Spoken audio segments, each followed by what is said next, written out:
அது கிபி 3ஆம் நூற்றாண்டு. தென் தமிழகத்தை ஆட்சி செய்துகிட்டு இருந்த பாண்டியர்கள் அந்த சமயத்துல கொஞ்சம் வலுவிழந்து போய் இருந்தாங்க. அப்போ கர்நாடக பகுதியிலிருந்து ஒரு படை வந்து பாண்டியர்களை தோற்கடிக்குது. அவங்க தான் களப்பிரர்கள்னு அழைக்கப்படுறாங்க.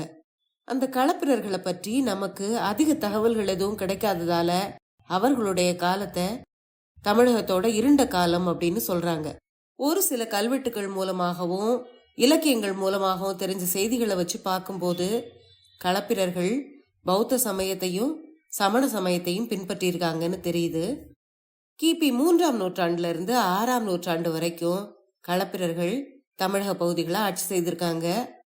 பொதுவா தங்களுடைய நாட்டை இன்னொருவர் வந்து கைப்பற்றும் போது அந்த நாட்டை அரசாண்டுகிட்டு இருந்த குடும்பம் என்ன செய்யும்? எங்கேயாவது அவங்க தலைமறைவா போய் வாழ ஆரம்பிப்பாங்க. அந்த மாதிரிதான் களப்பிரர்கள் ஆட்சியிலையும் பாண்டியர்கள் தலைமறைவா வாழ்ந்துகிட்டே மீண்டும் தங்களுடைய ஆட்சியை திரும்ப பெறுறதுக்கு முயற்சி பண்ணிக்கிட்டு இருந்தாங்க. களப்பிரர்கள் கிட்ட இருந்து தங்களுடைய பாண்டிய நாட்டை மீட்கிறதுக்காக பாண்டியர்கள் செய்த விடுதலை முயற்சி தான் இந்த நாவலுக்கு அடிப்படையா அமைஞ்சிருக்கு.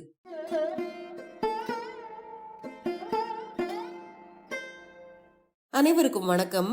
நீங்கள் கேட்டுக்கொண்டிருப்பது கதை ரேடியோ தமிழ். திரு நா. பார்த்தசாரதி அவர்கள் எழுதிய நித்திலவல்லிங்கிற வரலாற்று நாவல் 3 பாகங்களை கொண்டது. 1970 ஆனந்த விகடன்ல தொடர் கதையா வந்தது. நீங்களும் அடுத்து வரப்போற சில மாதங்களுக்கு இந்த கதையை கேட்க போறீங்க. கதைக்குள்ள போறதுக்கு முன்னால சேனலுக்கு வந்திருக்கிற எல்லாருக்கும் என்னுடைய அன்பான வரவேற்புகள். புதுசா நம்ம சேனலுக்கு வந்திருக்கீங்கன்னா மறக்காம சேனலை சப்ஸ்கிரைப் பண்ணிக்கோங்க. இப்ப வாங்க கதையை ஆரம்பிக்கலாம். நான் பார்த்தசாரதி அவர்கள் எழுதிய நித்திலவல்லி முதல் பாகம். அத்தியாயம் 1, நல்லடையாள சொல். திருக்கானப்பேர்காட்டிலிருந்து மதுரை மாநகருக்கு போகிற வழியில் மோகூரில் மதுராபதி வித்தகரை சந்தித்து விட்டு போக வேண்டும் என்று புறப்படும் போது பாட்டனார் கூறியிருந்ததை நினைத்து கொண்டான் இளைய நம்பி. அவன் வாதவூர் எல்லையை கடக்கும் போதே கதிரவன் மலை வாயில் விழுந்து விட்டான். மருத நிலத்தின் அழகுகள் கண்கொள்ளா காட்சியாய் இருந்தன. சாலையின் இருபுறமும் பசுமையான நெல் வயல்களும் தாமரை பொய்கைகளும் சோலைகளும் நந்தவனங்களும் மூங்கில்கள் சிலிர்த்து எழுந்து வளர்ந்த மேடுகளுமாக நிறைந்திருந்தன. கூட்டுக்கு செல்லும் பறவைகளின் வெவ்வேறு விதமான ஒலிகளும் மூங்கில் மரங்கள் ஒன்றோடொன்று காற்றில் உராயும் ஓசையும் செம்மண்ணிட்டு மெழுகினார் போல தெரிந்த மேற்கு வானமும் அந்த இளம் வழிப்போக்கனுக்கு உள்ள கிளர்ச்சியை அளித்தன. வலது தோளில் தொங்குவிட்டிருந்த கட்டுச்சோற்று மூட்டையை கரையில் கலற்றி வைத்துவிட்டு ஒரு தாமரை பொய்கையில் இறங்கி முழங்கால் அளவு தண்ணீரில் நின்று முகத்தையும் கைகளையும் கழுவிக்கொண்டு அமுதம் போன்ற அந்த பொய்கை நீரை தாகம் தீர குடித்தான் இளைய நம்பி. குளிர்ந்த நீர் பட்டதும் வழிநடையால் களைத்திருந்த உடலுக்கு இதமாக இருந்தது. சூடேறி இருந்த கண்களில் சில்லென்று தண்ணீர் நனைத்ததும் பரம சுகமாயிருந்தது.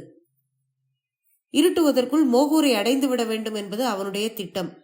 மோகூரில் மதுராபதி வித்தகர் இருக்கும் இடத்தை கேட்டறிய வேண்டும். களப்பிரர்களின் கொடுமைக்கு அஞ்சி இப்போதெல்லாம் அவர் ஒரே இடத்தில் இருப்பதில்லையாம். பல ஆண்டுகளாக ஆட்சியுரிமையை பெற்றிருந்தும் அந்த மண்ணுக்கு உரியவர்களாகிய பாண்டியர்கள் எப்போதாவது தேடி வந்து அந்த மண்ணை மீட்டு விடுவார்களோ என்ற பயத்துடனே இருப்பது போல்தான் களப்பிரர்களும் பாண்டிய நாட்டை ஆண்டு கொண்டிருக்கிறார்கள் என்று அவனுக்கு தோன்றியது. மறுபடியும் பாண்டியர் குலம் தலையெடுக்க யார் யார் உதவுகிறார்கள் என்று சந்தேகப்பட்டாலும் அந்த சந்தேகத்துக்குரியவர்களை ஈவிரக்கமின்றி துன்பப்படுத்தியும் கொலை செய்தும் சிறைப்பிடித்தும் சித்திரவதைகள் செய்தும் கொடுமை இழைக்க களப்பிரர்கள் தயங்கியதில்லை. பாண்டிய மன்னர்களுக்கு அரச தந்திரங்களையும் உபாயங்களையும் சொல்லும் மந்திரிகளின் பரம்பரையில் தமிழ் புலவர் மரபில் வந்தவர்தான் மதுராபதி வித்தகர். மூத்து தளர்ந்து போயிருந்தாலும் மதிநுட்பத்திலும் தந்திர உபாயங்களிலும் சிறிதளவு கூட தளராமல் பாண்டிவள நாட்டின் பல்வேறு ஊர்களிலும் மறுபடி பாண்டியர் ஆட்சி மலர்வதற்கு ஒரு ரகசிய இயக்கத்தையே கட்டி வளர்த்து உருவாக்கி கொண்டிருந்தார் மதுராபதி வித்தகர். மதுராபதி வித்தகரை பற்றி பாட்டனார் சொல்லி இருந்ததெல்லாம் இளைய நம்பிக்கு ஒவ்வொன்றாக நினைவுக்கு வந்தது. கொள்ளைக்காரர்களைப் போல வந்து பாண்டிய நாட்டை பிடித்து கொண்ட களப்பிரர்களிடமிருந்து அதை மீட்க முயன்று கொண்டிருக்கும் ஓர் இணையற்ற ராஜதந்திரியை சந்திப்பதற்கு போய்கொண்டிருக்கிறோம் என்ற நினைவே அவனுக்கு பெருமிதமாக இருந்தது. அவரை எப்படி வணங்குவது, எந்த முதல் வாக்கியத்தினால் அவரோடு பேசத் தொடங்குவது, தான் இன்னான் என்று அவரிடம் எப்படி அறிமுகம் செய்து கொள்வது என்றெல்லாம் சிந்தித்துக் கொண்டே மோகூரில் நுழைந்தான் இளைய நம்பி. கணீர் என்று மறைகள் ஒலிக்கும் அந்தணர் வீதியில் நுழைந்தான் அவன். எதிர்ப்பட்ட முதியவர் ஒருவரிடம், ஐயா பெரியவரே, நான் மதுராபதி வித்தகரை காண வேண்டும். அருள் கூர்ந்து அவர் எங்கே தங்கியிருக்கிறார் என்பதை கூறினால் உதவியாக இருக்கும் என்று தணிந்த குரலில் கேட்டான் அவன். இளைய நம்பி அப்படி கேட்டதும் அந்த பெரியவர் நடந்து கொண்ட விதம் அவனுக்கு புதிராக இருந்தது. அவனை ஏற இறங்க பார்த்துவிட்டு ஒரு கணம் தயங்கிய பின் சிரித்துக்கொண்டே போய்விட்டார் அவர். இளைய நம்பிக்கு உடனே கடும் சினம் உண்டது. அடுத்து எதிர்ப்பட்ட இன்னொருவரை வினவிய போதும் அவரும் அவனை ஏறிட்டு பார்த்துவிட்டு ஒரு கணம் தயங்கிய பின் வேகமாக நடந்துவிட்டார். எதிர்ப்படுகிறவர்கள் கண்டு பேச தயங்கும்படி தன் முகத்தில் அப்படி என்ன மாறுதல் நேர்ந்திருக்க முடியும் என்பது அவனுக்கு புரியவில்லை. பாட்டனாரோ, மோகூரில் போய்தான் வித்தகர் இருக்கும் இடத்தை நீ அறிந்து கொள்ள முடியும். பெரியவர் மோகூர் வட்டத்தில் இருக்கிறார் என்பது மட்டுமே எனக்கு தெரியும். நீ வரப்போகிறாய் என்பதையும் உன்னை எப்படி எப்படி பயன்படுத்திக் கொள்ளலாம் என்பதையும் அவருக்கு நம்பிக்கையானவர்கள் மூலம் சொல்லி அனுப்பியிருக்கிறேன். நீ கவனமாக நடந்து கொள். எங்கு பார்த்தாலும் களப்பிரர்களின் பூத பயங்கர படை நம் போன்றவர்களை பிடித்து கொண்டு போக கண்களில் விளக்கெண்ணெய் ஊற்றிக்கொண்டு திரிகிறது. நீயோ முரட்டு பிள்ளை, எங்கும் எதற்கும் உணர்ச்சி வசப்பட்டு உன்னை வெளிப்படுத்திக் கொள்ளாதே என்று அறிவுரை கூறியிருந்தார். அது மட்டுமின்றி மதுராபதி வித்தகரிடம் தவறி போய்கூட அதிக பிரசங்கித்தனமான கேள்விகள் எதையும் கேட்டுவிடாதே என்றும் பாட்டனார் எச்சரித்திருந்தார். மதுராபதி வித்தகர் சொற்களை எண்ணி செலவழிக்கிறவர், எதிராளியின் சொற்களை எண்ணி நிறுத்து பார்க்கிறவர் என்று பாட்டனார் கூறியிருந்ததும் அவனுக்கு ஞாபகம் வந்தது. நினைக்கும் போதே அவனுக்கு சிரிப்பதா அழுவதா என்று தெரியவில்லை. அந்த பெரியவரை பார்ப்பதற்கு முன்பாகவே வார்த்தைகளை செலவழிக்கவே விரும்பாதவர்கள் போல ஒவ்வொருவராக கடந்து போய் கொண்டிருந்தார்கள். கேட்கிறவர்கள் எல்லாரும் தனக்கு ஏன் மறுமொழி சொல்லாமல் போகிறார்கள் என்பது அவனுக்கு விளங்காத மர்மமாக இருந்தது. மெல்ல சூழ்ந்து கொண்டிருந்த மாலை இருள் அவனுடைய மனதையும் சூழ்ந்தது. வழியிலே ஒரு கொல்லனின் உலைக்களம் எதிர்பட்டது. செங்கீற்றாக மின்னி பளபளக்கும் காய்ச்சிய இரும்பை சம்மட்டியால் ஓங்கி ஓங்கி அடித்துக் கொண்டிருந்த அந்த கொல்லனின் கண்கள் சிவந்து கலன்று விழுந்து விடுவது போல் உலை ஒளிப்பட்டு மின்னியது. வைரம் பாய்ந்த கருந்தேக்கு மரத்தில் செதுக்கி எடுத்து எண்ணெய் பூசினார் போல மின்னும் அவனுடைய மார்பையும் திரண்ட தோள்களையும் பார்த்தபோது பாண்டி மண்டலத்தின் சிற்றூர்களிலும் பேரூர்களிலும் நிறைந்திருக்கும் இப்படிப்பட்ட வலிமை வாய்ந்த உழைப்பாளிகளின் பயன்களை எல்லாம் இங்கிருந்தோ வந்த அந்நியரான களப்பிரர்கள் அல்லவா அனுபவிக்கிறார்கள் என்று கழிவிறக்கத்தோடு நினைத்து பெருமூச்சு விட்டான் இளைய நம்பி. அந்த கொல்லரிடத்தில் போய், ஐயா, நான் மதுராபதி பெரியவரை பார்க்க வேண்டும். அவர் இருக்கும் இடத்தை பற்றி கேட்டாலே இந்த ஊரில் எல்லாரும் ஊமைகளாகி விடுகிறார்கள் என்று தனிவான குரலில் சொன்னான். அதை கேட்ட அந்த கொல்லன், கேட்க வேண்டியதை சொல்ல வேண்டிய வார்த்தையால் கேட்டால் பதில் சொல்வார்கள் என்று சொன்னான். நான் என்ன பாலி மொழியிலா கேட்கிறேன்? தமிழில் தானே கேட்கிறேன். பாலியில் கேட்டால் பதில் கிடைக்காது, இதுதான் கிடைக்கும் என்று சம்மட்டியால் பழுக்க காய்ந்த கொழுமுனையை மறுபடி ஓங்கி ஓங்கி அறைய தொடங்கினான் கொல்லன். ஐயா, நான் பேசியதை தவறாக கொள்ளக்கூடாது. களப்பிரர்கள் பாண்டி நாட்டில் தமிழ் வழக்கை அழித்து பாலி மொழியை புகுத்துவதை என்னைப் போலவே நீங்களும் வெறுக்கிறீர்கள் என்று தெரிகிறது. நீங்கள் என்னை நம்ப வேண்டும் என்று சொன்னான். சொல்ல வேண்டிய வார்த்தையை சொன்னால் நம்பலாம் என்று பதில் வந்தது கொல்லனிடமிருந்து. இப்படி புதிர் போடுவது போல அந்த கொல்லன் சொன்னதை கேட்டு இளைய நம்பிக்கை ஆத்திரமாக வந்தது. இன்னும் அவன் போய் சேர வேண்டிய இடத்துக்கான வழியை அறிந்து கொள்ள முடியவில்லை. மதுராபதி வித்தகரின் இருப்பிடத்தை அறிவதில் இவ்வளவு இடர்பாடுகள் வரும் என்பது அவன் முற்றிலும் எதிர்பாராதது. நடந்து கொண்டே இருந்தவன் வீதியில் தனக்கு முன்னால் 2 பாக தூரத்தில் ஒரு பெண் கையில் திருவிளக்கு ஏந்தி செல்வதை கண்டான். விளக்கேந்தி சென்ற அவளுடைய பின்னலங்காரத்தில் ஒரு கணம் மயங்கியவன் அடுத்த கணமே தன்னினைவு பெற்று அவளை கைதட்டி கூப்பிடலாமா அல்லது அருகே சென்று கேட்கலாமா என்று யோசித்தான்.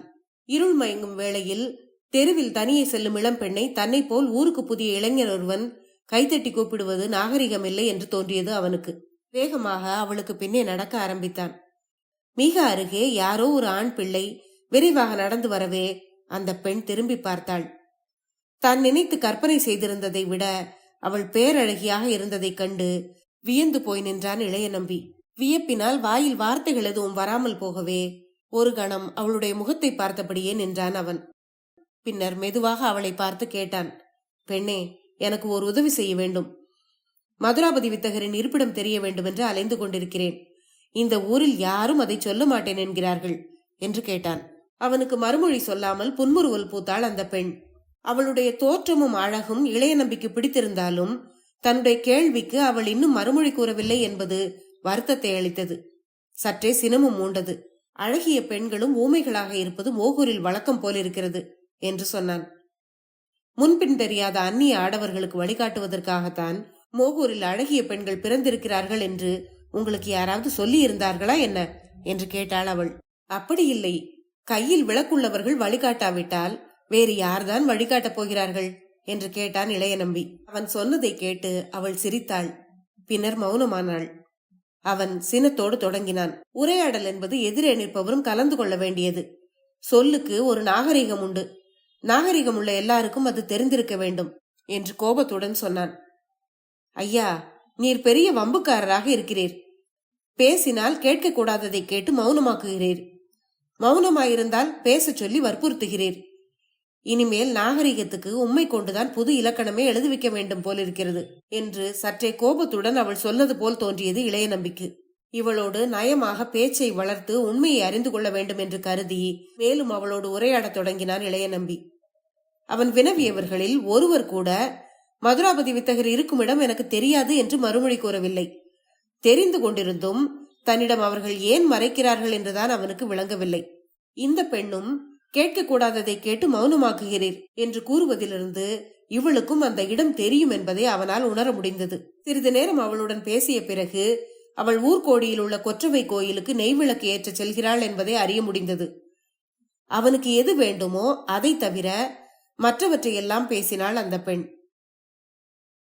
ஒரு மண்டலத்துக்கு கொற்றவை கோவிலில் நெய்விளக்கு ஏற்றுவதாக வேண்டுதல் என்று அவள் கூறிய போது அவன் சிரித்துக்கொண்டே அவளை கேட்டான். பெண்ணே, நான் கூட உங்கள் ஒரு கொற்றவையிடம் ஒரு வேண்டுதல் செய்து கொள்ளலாம் என்று பார்க்கிறேன். என்ன வேண்டிக் கொள்ளட்டுமா என்று கேட்டான். என்ன வேண்டுதல் அது என்று சிரித்தபடியே கேட்டாள் அந்த பெண். வழி தெரியாமல் மயங்குகிறவர்களுக்கு வழி சொல்லும் நல்லறிவை இந்த ஊர்க்காரர்களுக்கு கொடு என்று வேண்டிக் கொள்ளப் போகிறேன். இளைய நம்பி சொன்னதை கேட்டு நகைத்த அந்த பெண், நல்லறிவு இந்த ஊராருக்கு வேண்டிய மட்டும் இருக்கிறது, சொல்ல போனால் உங்களுக்கு தான் அது இருப்பதாக தெரியவில்லை என்று பதில் சொன்னாள். இந்த மறுமொழிக்கு பின் அவளோடு உரையாடலை நிறுத்திவிட்டான் இளைய நம்பி. அவனுடைய முகத்தில் இருந்த மலர்ச்சி மறைந்து விட்டதை அவளும் கண்டுகொண்டாள். இதற்கு பிறகு கொற்றவை கோவில் வரை அவர்கள் பேசிக் கொள்ளவில்லை. அவள் நெய்விளக்கு ஏற்றினாள். அவனும் கொற்றவையை வணங்கினான். அந்த வணக்கத்துக்கு உடனே பயன் கிடைத்தது. அவன் மேல் அவளுக்கு இரக்கம் வந்திருக்க வேண்டும். அவள் அவனை கேட்டாள். இந்த இடத்தில் கொற்றவை சாட்சியாக எனக்கு ஒரு வாக்கு கொடுத்தால் உங்களுடைய வினாவுக்கு நான் மறுமொழி கூறலாம் என்று சொன்னாள். என்ன வாக்கு அது என்று ஆவலுடன் கேட்டான் அவன். மதுராபதி வித்தகருடைய இருப்பிடத்தை அறிய விரும்பும் நீங்கள் நல்லெண்ணத்தோடு தான் அதை கேட்கிறீர்கள் என்று உங்கள் குலதெய்வத்தின் மீது ஆணையிட்டு சத்தியம் செய்ய வேண்டும். செய்வீர்களா என்று கேட்டாள் அவள். துரோகிகள் செய்ய வேண்டிய சத்தியத்தை பாண்டிய குலம் ஒளிபெற பாடுபடும் நல்லவன் ஒருவனையே செய்ய சொல்கிறாய் நீ. ஆனாலும் நான் அதை செய்கிறேன். எனக்கு இப்போது காரியமாக வேண்டும் என்று சொல்லிவிட்டு அவள் கூறியபடி சத்தியம் செய்ததும் அவள் சொன்னாள். நீங்களும் நானும் இந்த ஊராரும் எல்லோருமே பாண்டிய குலம் ஒளிபெறத்தான் பாடுபடுகிறோம். இப்படி பாடுபடுகிறவர்களை அவர்கள் எங்கிருந்தாலும் தேடி தேடி கொள்வதற்காகவே களப்பிரர்கள் பூதபயங்கர படையை ஏவி இருக்கிறார்கள் என்பது உங்களுக்கு தெரியுமா? பாண்டிய குலத்தின் மேல் விசுவாசம் உள்ளவர்கள் அகப்பட்டால் எந்த விசாரணையும் இன்றி உடனே அவர்களை கொன்று விடுவதற்காகத்தான் பூதபயங்கர படை உண்டாக்கப்பட்டிருக்கிறது. அந்த படையிலும் உங்களைப் போல் வலிமையும் வனப்பும் வாய்ந்த இளைஞர்கள் இருக்கிறார்கள். அவர்களும் மதுராபதி வித்தகரின் இருப்பிடத்தை தேடி அலைகிறார்கள். நீங்கள் அவர்களில் ஒருவரா நம்மவர்களில் ஒருவரா என்று தெரியாத பட்சத்தில் இந்த ஊரில் யாரும் உங்களுக்கு பதில் சொல்லி இருக்க மாட்டார்கள். நான் துணிந்து பதில் சொல்லி பெரியவர் இருக்கும் இடத்துக்கு வழியும் சொல்ல முன்வந்திருப்பதற்கு காரணம் உண்டு. என்ன காரணம்? ஆர்வத்துடன் கேட்டான் இளைய நம்பி. நீங்கள் பூத பயங்கர படையைச் சேர்ந்தவராக இருந்தால் உங்களால் இவ்வளவு செம்மையாக தமிழில் பேச முடியாது. ஒரு மொழியை அவசியத்துக்காக யார் வேண்டுமானாலும் கற்கலாம். ஆனால் நயத்தோடு அணிநலம் பட எழுதவோ பேசவோ அதை தாய்மொழியாக கொண்டவனால் மட்டும்தான் முடியும். ஆஹா, என்ன ஒரு சாதனை! இவ்வளவு நேரம் சிரமப்பட்டு நான் களப்பிரன் இல்லை, தமிழன்தான் என்பதை கண்டுபிடித்து விட்டாயே. ஏளனம் வேண்டாம். உங்களிடம் இன்னும் என்னென்ன கண்டுபிடித்திருக்கிறேன் என்பதை சமயம் வரும்போது பேசலாம். நன்றாக இருட்டுவதற்குள் நீங்கள் பெரியவரை காண செல்ல வேண்டும். இவ்வளவு குழப்பத்துக்கும் காரணம் நம்மவர்கள் தங்களை இனம் கொண்டு கொள்வதற்காக சந்தித்தவுடன் சொல்லிக் கொள்ளும் நல்லடையாள சொல்லை இன்னும் நீங்கள் சொல்லவில்லை. நல்லடையாள சொல்லா? அது என்ன என்று கேட்டான் இளைய நம்பி. அதை சொல்வதற்காகவே உங்களை சத்தியம் செய்ய சொன்னேன். மதுராபதி வித்தகரின் ஆதரவாளர்கள் சந்தித்துக் கொள்ளும் போது கயல் என்று சொல்லிக் கொள்ள வேண்டும். நீங்கள் அந்நியர் என்று சந்தேகப்பட்டால் உங்களிடமிருந்து முதலில் அந்த வார்த்தை வருகிறதா என்பதைத்தான் மற்றவர்கள் எதிர்பார்ப்பார்கள். உங்களிடமிருந்து அந்த நல்லடையாள சொல் கிடைக்காவிட்டால் அவர்கள் பின்பு வாய் திறப்பது அரிது. கயல் என்ற சொல்லால் தான் வழிகளையும் கதவுகளையும் பிறர் வாய்களையும் திறக்க செய்ய முடியும். இது நன்றாக நினைவில் இருக்கட்டும் என்று சொன்னாள் அவள். அவள் இவ்வாறு கூறியதும் சற்று முன் அந்த கொல்லன் சொல்ல வேண்டிய வார்த்தையால் கேட்டால் பதில் சொல்வார்கள் என்று பேசியிருந்த பேச்சின் புதிர் இளைய நம்பிக்கை இப்போது விளங்கியது. பெண்ணே, உனக்கு எவ்வாறு நன்றி சொல்வதென்று எனக்கு தெரியவில்லை. ஆனால் ஒன்றை மட்டும் இப்போது சொல்ல முடியும். அந்த உதவியை செய்ததற்காக காலம் உள்ள அளவும் நீ பெருமைப்பட முடியும் என்று சொன்னான். இளைய நம்பியின் அந்த நன்றியை கேட்டு அவள் புன்முறுவல் பூத்தாள். அந்த புன்முறுவலின் அழகு அவளுடைய உடம்பெங்கும் பரவியது போல் தோன்றியது அவனுக்கு. அந்த பிரம்மையிலிருந்து அவன் விடுபடவே சில கணங்களானது. புன்முறுவல் பூத்தபடி கயல் என்று தொடங்கி ஒரு கணம் நிறுத்தி தன் குரலை தணித்து, உன் கண்களை சொல்லவில்லை, எனக்கு வழி பிறக்கும் நல்லடையாள சொல்லைத்தான் கூறுகிறேன் என்றான். இதை கேட்டு அவளுடைய முகத்தில் நாணம் நிறைந்தது. நேர் எதிரே தெரியும் ஒற்றையடி பாதையில் கால்நாழிகை தொலைவு சென்றால் ஒரு பெரிய ஆலமரம் வரும். அங்கே அவரை காணலாம். ஆனால் அந்த இடத்தை அடைகிற வரை நல்லடையாள சொல் பலமுறை உங்களுக்கு தேவைப்படும் என்று கூறிவிட்டு அவரிடமிருந்து விடை பெற்றுக் கொண்டு போனாள் அந்த பெண். அத்தியாயம் 2. மதுராபதி வித்தகர். அந்த பெண் தன்னை எச்சரித்து விட்டு சென்றது எவ்வளவுக்கு பயன் நிறைந்தது என்பதை அந்த பாதையில் சிறிது தொலைவு நடந்ததுமே இளைய நம்பி புரிந்து கொண்டான். அந்த நல்லடையாள சொல்லின் மந்திர சக்தியையும் அவன் விளங்கிக் கொள்ள முடிந்தது. இருபுறமும் மரங்கள் அடர்ந்து செழித்திருந்த பாதையின் மருங்குகளில் ஆங்காங்கே உருவிய வாளுடன் நின்ற வீரர்கள் அவன் கயல் என்று கூறியவுடனே வாளை உரையிலிட்டு வணங்கி வழிவிட்டார்கள். நல்லடையாளம் கிடைத்ததும் அந்த வீரர்களில் ஒருவன் முன்வந்து அவனை அழைத்து சென்றான். எதிரே நிலப்பரப்பின் பெரும்பகுதியை தன் விழுதுகளால் ஊன்றியிருந்த மாபெரும் குடையை ஒத்த ஆலமரம் ஒன்று தெரிந்தது. இவ்வளவு பெரிய ஆலமரத்தை திருக்கானப்பேர் காட்டில் கூட அவன் கண்டதில்லை. ஆகாயத்துக்கும் பூமிக்குமாக தூண்கள் இறக்கியது போன்ற விழுதுகளை கடந்து ஒற்றையடி பாதையில் அவர்கள் நடந்தார்கள். நெடுந்தொலைவு சென்றதும் ஒரு பெரிய கல்மண்டபம் போன்ற அந்த மரத்தின் அடிமரம் தெரிந்தது. அந்த அடிமரத்தின் கீழ்ப்பகுதியில் மரப்பொந்து போல் இயல்பாகவே ஒரு வாயிலும் தென்பட்டது. அடிமரத்தின் பிலம் போன்ற வாயை சுட்டிக்காட்டி உள்ளே போகலாம் என்பது போல் இளைய நம்பிக்கை சைகை செய்துவிட்டு வெளிப்புறமே ஒதுங்கி நின்று கொண்டான் உடன் வந்த வீரன். விரைந்து துடிக்கும் நெஞ்சத்தோடு உள்ளே நுழைந்த இளைய நம்பி தன் கண்களின் எதிரே மெய்சிலிருக்கும் காட்சி ஒன்றை கண்டான். வியப்பினால் கண்கள் இமையாமல் நேரெதிரே பார்த்தான்.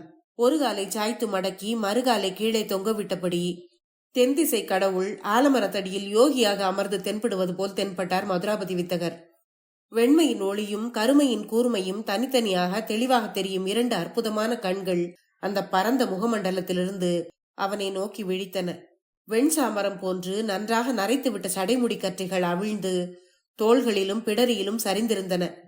ஒரு கிழட்டு சிங்கம் அமர்ந்திருப்பது போல் அந்த பிடரி மயிரும் நேரே பார்க்கும் பார்வையும் அவன் கண்களுக்கு அவரை காட்டின. சாஷ்டாங்கமாக கீழே விழுந்து அந்த மாபெரும் ராஜதந்திரியை வணங்கினான் இளைய நம்பி. அவன் அறிமுக உறவு சொல்லிக் கொள்ளும் முன் அவரே அவனை பெயர் சொல்லி அழைத்தார். அவருடைய கணீர் என்ற குரல் அவனை வாழ்த்தியது. எழுந்து நின்றவன் என்னென்ன வார்த்தைகளையோ அவரிடம் பேச நினைத்து முடிவில் தொடர்பில்லாமல் ஏதோ 3 வார்த்தைகளை சொன்னான். நன்றாக இருட்டிவிட்டது என்று. ஆமாம், பாண்டிய நாட்டில் இருட்டி போய் நெடுங்காலமாகிறது தம்பி. இந்த வாக்கியத்தின் பொருள் ஆழம் அவனுக்கு புரிந்தது. மன்னிக்க வேண்டும் ஐயா, பொழுது சாய்வதற்குள் தங்களை காண்பேன் என்று பாட்டனாரிடம் சொல்லிவிட்டு வந்தேன். இந்த இடத்துக்கு நான் வருவதற்குள் மிகவும் துன்பப்பட்டிருப்பாய் என்பது எனக்கு தெரியும். எப்படி வரவேண்டும், என்னென்ன நல்லடையாள சொற்கள் பயன்படும் என்றெல்லாம் உன் பாட்டனாருக்கு நான் விவரமாக சொல்லி அனுப்பியிருக்க முடியும். ஆனால் இவ்வளவு சிரமங்களையும் கடந்து நீ இங்கு வந்து சேர்கிற திறன் உடையவனா இல்லையா என்று அறிவதற்காகவே நான் எதையும் சொல்லவில்லை. பெரிய சோதனை ஐயா இது என்று பதில் சொன்னான் இளைய நம்பி. சோதனைகள் அதிகம் எதிர்படாத வாழ்வு வீரனுடைய வாழ்வாக இருக்க முடியாது என்று பதில் வந்தது அவரிடமிருந்து. தங்களை போன்ற பெரியவர்களின் ஆசையினால்தான் சோதனைகளை தாங்கும் வலிமை அடியனுக்கு கிடைக்க வேண்டும் என்று கூறிக்கொண்டே அவருடைய விசாலமான முகத்தை நன்றாக பார்த்தான் இளைய நம்பி. என்ன பார்க்கிறாய்? பெரும்படையும் ஆயுதங்களும் கோட்டை கொத்தளங்களும் உடைய களப்பிரரை வெறும் வெள்ளருக்கம் பிரம்போடு ஆலமரத்தடியில் அகல் விளக்கு வெளிச்சத்தில் அமர்ந்திருக்கிற இந்த கிழவனா ஜெயிக்கப் போகிறான் என்றுதானே நினைக்கிறாய்? நான் அப்படி நினைக்க மாட்டேன் ஐயா. மனிதர்களை எதிர்க்கத்தான் ஆயுதங்கள் வேண்டும். பேய்களை விரட்ட வெள்ளெருக்கம் பிரம்பே போதும். களப்பிரர்கள் பேய்கள் போலத்தான் இந்த மண்ணை பிடித்திருக்கிறார்கள். வாழ்க! உன் நெஞ்சின் ஆழத்தில் இருக்கும் தேசபக்தி என்ற நெருப்பு இன்னும் அணையவில்லை. உன் வார்த்தைகள் அதை காட்டுகின்றன. இப்படிப்பட்ட உள்ளிருப்பு அவியாதவர்கள் இந்த மாபெரும் பாண்டி மண்டலத்தில் எல்லா ஊர்களிலும் இன்னும் நிச்சயமாக இருப்பார்கள் ஐயா. அவர்களை தேடி ஒன்று சேர்ப்பதுதான் என் வேலையாக இருக்கிறது தம்பி என்று பதில் சொன்னார் பெரியவர். என்னுடைய பாட்டனார் என்னிடம் நிறைய சொல்லியிருக்கிறார் ஐயா. நான் மதுரை மாநகரில் என்னென்ன செய்ய வேண்டும் என்று தாங்கள் கட்டளையிடுகிறீர்களோ அவற்றையெல்லாம் குறைவுபடாமல் செய்து வர சித்தமாயிருக்கிறேன். இளைய நம்பி சொன்னதை கேட்டு பெரியவர் சொன்னார், களப்பிரர்கள் இப்போது செய்திருக்கும் கோட்டை பாதுகாப்பு ஏற்பாடுகள் கடுமையானவை. அகநகரிலும் புறநகரிலும் பூத பயங்கர படையினர் மாறுவிடத்தில் திரிகிறார்கள். எந்த வழியாகவும் நீ அகநகரில் கோட்டைக்குள் நுழைவது என்பது பெருமுயற்சியாகத்தான் இருக்கும். ஐயா, நாளைக்கு வைகரை வேளையில் நான் கோட்டைக்குள் போவது ஓரளவு சுலபமாயிருக்கும் என்று எண்ணுகிறேன். விடிந்தால் மதுரையில் அவிட்ட நாள் பெருவிழா. தலைநகரம் கோலாகலமாகவும் மக்கள் கூட்டம் நிரம்பியும் இருக்கும். பாதுகாப்பு விதிகள் அவ்வளவு கடுமையாயிருப்பது திருவிழா காலங்களில் சாத்தியமில்லை. இருந்த வளமுடையாரையும் அந்தரவானத்து எம்பெருமானையும் தொழுவதற்காக பாண்டி நாட்டின் பல்வேறு திசையிலிருந்தும் மக்கள் கூடும் நாளில் அடியேனும் அந்நகருக்குள் போவது சுலபமாயிருக்கும் என்றே தோன்றுகிறது. இளைய நம்பி, நீ நினைப்பது தவறான அனுமானம். நம்முடைய திருவிழாக்களை அவ்வளவு சிறப்பாக கொண்டாட விடுவதற்கு களப்பிரர்கள் மனம் ஒப்ப மாட்டார்கள். இந்த பேய்கள் விரட்டப்படுகிற வரை பாண்டியர் தலைநகரில் உன்னுடைய முன்னோர்களின் புகழ்பெற்ற திருவிழாக்கள் கிடையாது. ஆளின் நுனி போல் கூறியதாயிருந்த அவருடைய நாசியையும் அழுத்தமான பெரிய உதடுகளையும் அதனிடையே வெளியிரென்று ஒளி வீசும் பற்களையும் சிவந்த முகமண்டலத்தையும் ஏறிட்டு பார்த்து அவர் கூறியதை மறுக்க துணிவின்றி நின்றான் இளைய நம்பி. அதன் பின் நீண்ட நேரம் களப்பிரர்கள் ஆட்சி சில தலைமுறைகளில் செய்துவிட்ட கொடுமைகளை ஒவ்வொன்றாக அவனுக்கு விளக்கி சொல்லிக் கொண்டிருந்தார் அவர். அவற்றை கேட்க கேட்க அந்த இளம் வீரனின் தோள்கள் தினவெடுத்து விம்மின. ரத்தம் கொதித்தது. தம்பி, இரவு நெடுநேரமாகிவிட்டது. உன்னுடைய தோளிலிருந்து திருக்கான பேர் கட்டுச்சோறு மணக்கிறது. திருக்கான பேரில் தயிர் அமிர்தமாக இருக்கும். நெடுங்காலத்திற்கு முன் உன் பாட்டனார் விழுப்பறையரோடு விருந்துண்டு மகிழ்ந்திருக்கிறேன். இப்போது நீ உண்டு முடித்த பின் அங்கேயே உறங்கலாம். நீ மதுரை மாநகருக்கு போவதை பற்றி நாளை விவரம் சொல்லுகிறேன் என்றார் அவர். ஐயா, திருக்கான பேர் தயிரை இவ்வளவு புகழும் நீங்களும் இந்த கட்டுச்சோற்றை என்னோடு பகுத்துண்ணலாம் அல்லவா என்று கேட்டான் இளைய நம்பி. நானா? இரவில் உண்பதை நான் நிறுத்தி பல ஆண்டுகள் ஆயிற்று தம்பி. பகலில் கூட நான் உண்ணும் உணவுகள் பிறருக்கு கசப்பானவைதான் என்று பதிலுரைத்தார் அவர். தாங்கள் சொல்வது விளங்கவில்லையே என்று கேட்ட இளைய நம்பிக்கு, போக போக தானே விளங்கிக் கொள்வாய். இப்போது நீ உண்ணலாம். அந்த மூலையில் மண்கலத்தில் பருக நீர் இருக்கிறது. உண்டு முடித்ததும் இதோ இந்த பட்டைக்கல்லில் படுத்து உறங்கு. வழிப்பயண களைப்போடு உறக்கத்தையும் கெடுத்துக் கொள்ளாதே. எனக்கு இரவில் சிறிது தொலைவு காலார நடக்கும் வழக்கம் உண்டு. நான் திரும்பி வர 2 நாழிகை ஆகலாம். அதுவரை நீ எனக்காக விழித்திருக்க வேண்டும் என்பதில்லை என்று கூறிவிட்டு வெளியேறுவதற்காக எழுந்து நின்றார் மதுராபதி வித்தகர். அந்த தோற்றத்தின் உயரம் திடீரென்று தன்னை சிறியவனாக்கி விட்டது போல் உணர்ந்தான் இளைய நம்பி. அங்கிருந்து அவர் வெளியேறிய பின்பும் அவருடைய கண்கள் தன்னை இடைவிடாமல் பார்த்து கொண்டே இருப்பது போல் அவனுக்கு தோன்றியது. எதிராளியின் நினைவில் ஓர் எச்சரிக்கை போல் பதியும் அந்த கண்களை பற்றியே நினைத்து வியந்து கொண்டிருந்தான் அவன். உண்டு முடித்ததும் பலகை போலிருந்த அந்த கல்லில் படுத்த போதுதான் சற்று முன் அவர் அமர்ந்திருந்த கல்லை ஒட்டி ஒரு பெரிய புற்று இருப்பதை அவன் காண நேர்ந்தது. எப்போதென்று தெரியாத ஏதோ ஒரு நேரத்தில் அவன் தன்னை அறியாமலே அயர்ந்து உறங்கிவிட்டான். அவனுடைய சொப்பனத்தில் கொற்றவை கோயிலுக்கு நெய் விளக்கு போடும் அந்த பேரழகியான திருமோகூர் பெண் வந்தாள். கலப்பைக்கு கொழு அடிக்கும் அந்த கரும்பொற்கொல்லன் வந்தான். இன்னும் யார் யாரோ வந்தார்கள். குளிர்ந்த காற்றும் வைகரையை வரவேற்கும் பறவைகளின் பல்வேறு ஒலிகளும் அவனை எழுப்பின. எழுந்து உட்கார்ந்து எதிரே பார்த்தவன் குருதி உறைந்து போகும்படியானதொரு நிலைமையை கண்டான். அவனுக்கு பேச நாய் எழவில்லை. உடலெல்லாம் புல்லரித்தது. அந்த பெரிய விழிகள் எப்போதும் போல் அவனை இமைக்காமல் நோக்கிக் கொண்டிருந்தன.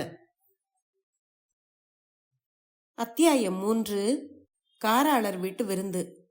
ஐயா, இது என்ன கோரம் என்று கேட்க நினைத்து நாய் எழாமல் திகைத்து போய் மதுராபதி வித்தகரையே பார்த்து கொண்டிருந்தான் இளைய நம்பி. அவன் மருண்டிருப்பதை பார்த்து தன்னுடைய வெண்பற்கள் தெரிய சிரித்தார் அவர். அந்த அகன்ற நெற்றியில் உணர்ச்சிகளை படிக்க முடியாமல் திகைத்தான் அவன். நீ பயப்படுவாய் என்று எனக்கு தெரியும். தங்கத்தை புடம் போடுவது போல் இந்த உடலை புடம் போட்டு எடுத்திருக்கிறேன். எனக்கு கெடுதல் எதுவும் வராது என்று சிரித்துக்கொண்டே சொன்னார் அவர். அவருடைய கழுத்திலும் தோள்களிலும் முழங்கால்களிலும் கன்னங்கரிய நாக சர்ப்பங்கள் நெளிந்து கொண்டிருந்தன. அருகில் இருந்த புற்றின் துவாரங்களிலே மேலும் சில சர்ப்பங்கள் இருள் வழிவது போன்ற நிறத்தில் நெளிந்து கொண்டிருந்தன. கொடிய நஞ்சு அடங்கியது என்று கருதப்படும் காஞ்சிரங்காய் ஒன்றை கடித்து தின்று கொண்டிருந்தார் அவர். எரிகிற தழல் போல் நிறத்தை கொண்டிருந்த அவரது மேனியில் கரிய சர்ப்பங்களையும் சேர்த்து பார்த்தபோது அசப்பில் முதல் நாள் தோன்றியது போலவே ஆலமர் கடவுளின் கோலம் இளைய நம்பியின் கண்களுக்கு தெரிந்தது. காலங்கள் செய்யும் மூப்புகளை வென்று காலங்களையே மூப்படைய செய்யும் வைரம் பாய்ந்த அந்த மேனியின் ரகசியம் இப்போது அவனுக்கு ஓரளவு புரிந்தது. பாட்டனார் சொல்லியிருந்த பெரியவரின் வயதிலிருந்து அவர் மூத்து தளர்ந்து போயிருக்க கூடும் என்று திருமோகூரில் நுழைந்த வேளையில் தனக்குத்தானே செய்து கொண்ட அனுமானம் பிழையானது என்பதை அப்போது இளைய நம்பி உணர்ந்தான். அந்த உடலில் மூப்பின் சாயல் தெரிந்தது. ஆனால் தளர்ச்சியின் சாயல் கொஞ்சம் கூட தெரியவில்லை. ஐயா, சுட சுடரும் பொன் போல் இத்தனை மூப்பிலும் தங்கள் திருமேனி பொன் தழலாக மின்னுவது பெரிய சித்தி ஐயா என்று சொன்னான் இளைய நம்பி. என்னுடைய மூப்பை பற்றி நினைக்கவே எனக்கு நேரமில்லை தம்பி. புகழ்கிறவர்கள்தான் எனக்கு அதை நினைவூட்டவே செய்கிறார்கள். நான் ஏன் இப்படி வினோதமான வழக்கங்களை உடையவனாக இருக்கிறேன் என்று உன் மனதில் ஐயம் எழலாம். கபாடங்களில் முத்துக்கள் ஒளிரும் மதுரை கோட்டையில் மறுபடி பாண்டியர்களின் புகழ்பெற்ற மீன்கொடி பறக்கிற வரை நான் சாகக்கூடாது என்று எனக்குள் நானே உறுதி செய்து கொண்டிருக்கிறேன். காடுகளிலும் மலைகளிலும் ஊர்ப்புறமான தோட்டங்களிலும் மறைந்து வாழும் எனக்கு நச்சு பிராணிகளாலும் கொடிய விலங்குகளாலும் எதுவும் நேர முடியாதபடி என் சரீரத்தை பழைய முனிவர்களின் மருந்து முறைப்படி புடம் போட்டு வைத்திருக்கிறேன். இதோ என் கையில் இருக்கிறதே காஞ்சிரங்காய், இதில் அணு அளவு நீ தின்றாலும் உன் சரீரம் அடுத்த சில வினாடிகளில் நீலம் பாய்ந்து மூச்சு திணறி நீ இறந்து விடுவாய். ஆனால் எனக்கோ இது மாங்காய் தின்பது போல் விருப்பமான காரியம். பாண்டியர்களின் அடையாள பூவை தருவது என்பதாலோ என்னவோ எனக்கு வேப்பங்கொழுந்து என்றால் கொள்ளை ஆசை. வேப்பங்கொழுந்தை மையாய் அரைத்து வெண்ணெய் போல் மிருதுவாகும்படி செய்து 2 மாங்காய் அளவு உண்பேன். இப்படி புடம் போட்டு இந்த உடலை நான் காப்பதெல்லாம் எதற்கு தெரியுமா? தெரியும் ஐயா. அதற்காக பாண்டிய மரபின் கடைசி துளி ரத்தமும் உங்களுக்கு நன்றியுடையதாக இருக்கும். நான் உண்ணும் உணவுகள் பிறருக்கு கசப்பானவை என்று நேற்றிரவு தாங்கள் கூறியதன் பொருள் இப்போது எனக்கு புரிந்தது என்று சொன்னான் இளைய நம்பி. இப்படி செய்வதால் நான் உலகோர் உண்ணும் பிற உணவுகளை வெறுக்கிறேன் என்று பொருள் இல்லை. அவற்றையும் நான் உண்பது உண்டு. ஆனால் எதை எதை நான் உண்ணலாம் என்பதற்கும் எதை எதை நான் உண்ணக்கூடாது என்பதற்கும் கடுமையான நியமங்களை வைத்துக் கொண்டிருக்கிறேன். இப்படி அவனிடம் பேசிக்கொண்டே சர்ப்பங்களை ஒவ்வொன்றாக புற்றுவாயில் எடுத்து விட்டார் அவர். கருமை ஒழுகுவது போல் படமும் உடலும் மின்னும் ஒவ்வொரு பாம்பும் கொடியாய் வழிந்து அவர் கையிலிருந்து புற்றில் இறங்கும் காட்சியை மீண்டும் அவனை புல்லரிக்க செய்தது.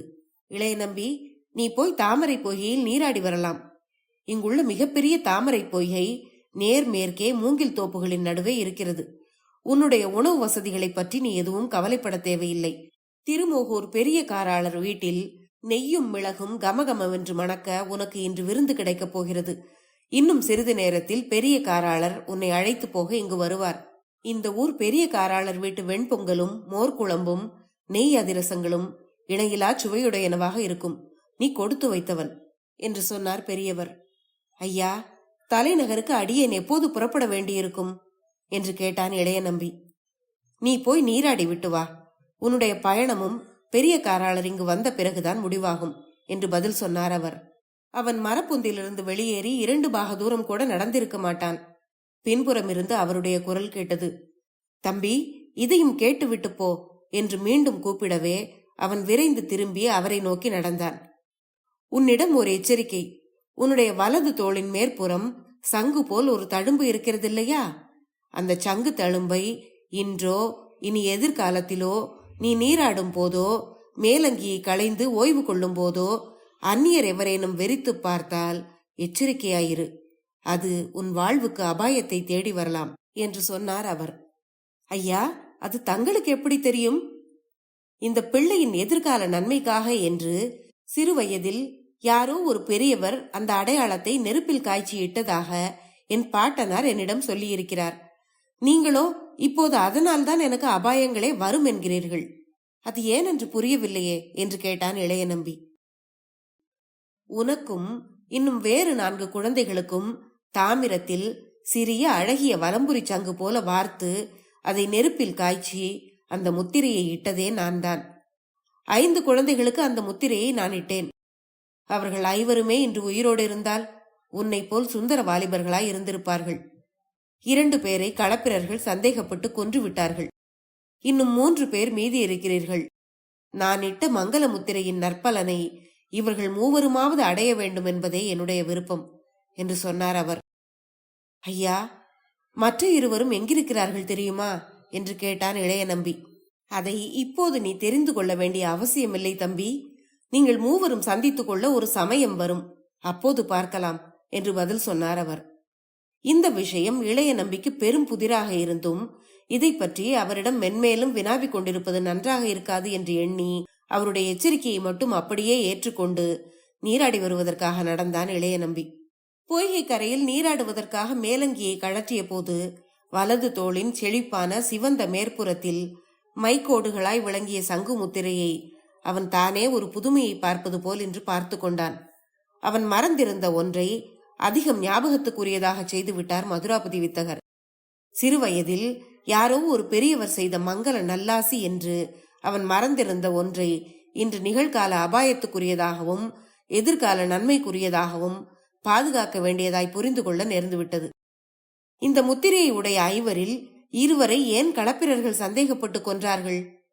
மீதம் இருக்கும் தன்னை உள்ளிட்ட 3 இதனால் அபாயங்கள் நேரிடலாம் என்று பெரியவர் கூறுவதற்கு காரணம் என்ன என்பதையெல்லாம் அவனால் உடனே விளங்கிக் கொள்ள முடியாமல் இருந்தது. ஆனாலும் பெரியவர் சொல்வது நன்மைக்காகத்தான் இருக்கும் என்ற எண்ணத்துடன் அதையே மேலும் மேலும் நினைத்து மனதை குழப்பிக் கொள்வதை தவிர்த்தான் இளைய நம்பி. ஆடைகளை உலர்த்தி அணிந்து கொண்டு அவன் ஆலமரத்திற்கு திரும்பிய போது மதுராபதி வித்தகரிடம் அவருடைய உயரத்திற்கு சரிபாதி உயரம் கூட இல்லாத சற்றே பருத்த ஒரு நடுவயது மனிதர் உரையாடி கொண்டிருந்தார்.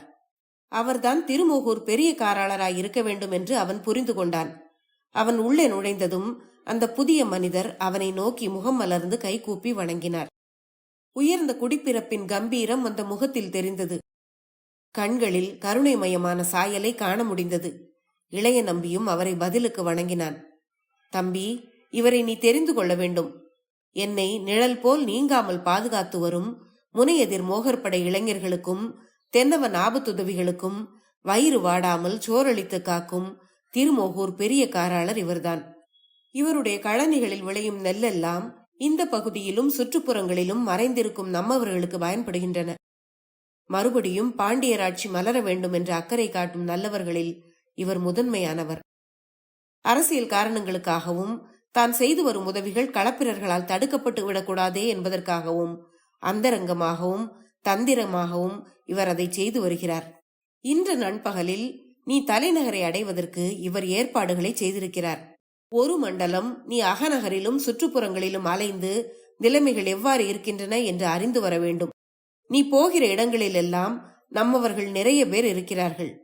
நம்மை தொலைத்து பூண்டோடு கருவறுக்க நினைப்பவர்களும் நிறைய இருக்கிறார்கள். இருதரப்பாரையும் நீ என கண்டு கொள்ள வேண்டும். வாயில் இருக்கிறது வழி என்ற பழமொழி உனக்கு ஞாபகம் இருக்கட்டும். உன்னுடைய நல்லடையாள சொல்லுக்கு எந்த இடத்தில் மறுமொழி கிடைக்கவில்லையோ அங்கே சந்தேகம் எழ இடமின்றி உடனே பாலியில் பேசிவிடு. நம்முடைய காரியங்களுக்கு பயன்பட வேண்டும் என்பதற்காக உனக்கு ஓரளவு பாலிமொழியும் கற்பித்திருப்பதாக உன் பாட்டனார் திருக்கானப்பேர் விழுப்பரையர் ஏற்கனவே முன்னொரு சமயம் எனக்கு சொல்லி அனுப்பியிருந்தார். தங்களை எதிர்க்கிறவர்கள் சக்தி வாய்ந்தவர்களாகவும் சாதனங்களை உடையவர்களாகவும் இருக்கக்கூடாது என்பதற்காக களப்பிரர்கள் குதிரைகள், யானைகள், தேர்கள், படைக்கலங்கள் போன்றவற்றை பொதுமக்கள் பயன்படுத்த முடியாதபடி செய்துவிட்டார்கள். அதை நாம் பொருட்படுத்தாவிட்டாலும் நம்மிடையே நாம் பயன்படுத்துவதற்கு குதிரைகளும் யானைகளும் தேர்களும் படைக்கலங்களும் இன்று அதிகம் இல்லை. ஐயா, நாம் நினைத்தால் அவற்றை படைத்துக் கொள்ள முடியும் ஐயா. அதற்கு வேண்டிய ஆட்களை நாம் மிக எளிமையாக தேடிவிட முடியும் என்று எனக்கு தோன்றுகிறது. அந்த திருமோகூர் வேளாளர் தெருவில் ஒரு வலிமை வாய்ந்த கொல்லனை நேற்று நான் சந்தித்தேன். மீண்டும் பாண்டியராட்சி மலர்வதற்காக அவன் எந்த ஒத்துழைப்பையும் அளிக்க ஆயத்தமாயிருப்பான் என்று எனக்கு தோன்றுகிறது. தம்பி, நீ நேற்று மட்டும்தான் அவனை சந்தித்தாய். நானும் காராளரும் நாள் தவறாமல் அவனை சந்தித்துக் கொண்டிருக்கிறோம். அவன் நம்மவர்களில் ஒருவன்தான். ஆனாலும் அவன் தன்னுடைய உலைக்களத்தில் வாளும் வேலும் ஈட்டியும் செய்யக்கூடாதென்பது உனக்கு தெரியுமா? கலப்பைக்கு கொழு அடிப்பதை மட்டும்தான் களப்பிரர்கள் விட்டு வைத்திருக்கிறார்கள் என்று சொன்னார் பெரியவர். அதை கேட்ட இளைய நம்பி, இவ்வளவு பயங்கரமான அடிமைத்தனத்தில் இந்த பாண்டி வளநாடு முன்பு எக்காலத்திலும் வாழ்ந்திருக்க முடியாது ஐயா என்று வருத்தத்துடன் சொன்னான். கவலைப்படாதே தம்பி, மக்களின் நியாயமான நல்லுணர்ச்சிகளை ஒடுக்கும் எந்த கொடுங்கோல் ஆட்சியும் நிலைக்க முடியாது. அழ அழ கொள்ளையடித்த செல்வங்கள் எல்லாம் அழ வைத்துவிட்டே நீங்கும். இந்த ஆண்டில் கொற்கை துறையில் குளித்த முத்துக்கள் எல்லாவற்றையும் சோனர்களுக்கு ஏற்றுமதி செய்துவிட்டு அதற்கு விலையாக குதிரைகளை பெற ஏற்பாடு செய்திருக்கிறார்களாம் களப்பிரர்கள். சோனகர் நாட்டிலிருந்து வரும் இந்த குதிரை கப்பல் கொற்கை துறையை வந்தடையும் நாளையும் துறைமுகத்திலிருந்து அவற்றை தலைநகருக்கு கொண்டு வர எப்படி ஏற்பாடு செய்திருக்கிறார்கள், எவ்வளவு களப்பிர பாதுகாப்பு வீரர்கள் குதிரைகளோடு உடன் வருவார்கள் என்பதையெல்லாம் நீ தெரிந்து சொல்லி அனுப்ப வேண்டும்.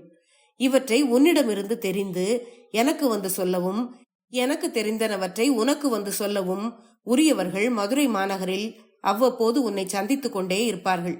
இப்போது நீ புறப்படலாம். காராளர் உனக்காக காத்து கொண்டிருக்கிறார். மற்ற விவரங்களை போகும்போதே அவர் உன்னிடம் சொல்லுவார் என்று சொன்னார் பெரியவர். அவரை வணங்கி ஆசி பெற்று புறப்பட்டான் இளைய நம்பி. 3வது அத்தியாயம் முடிவடைந்தது. அடுத்து வரும் அத்தியாயங்களை அடுத்த பகுதியில் கேட்கலாம். நன்றி.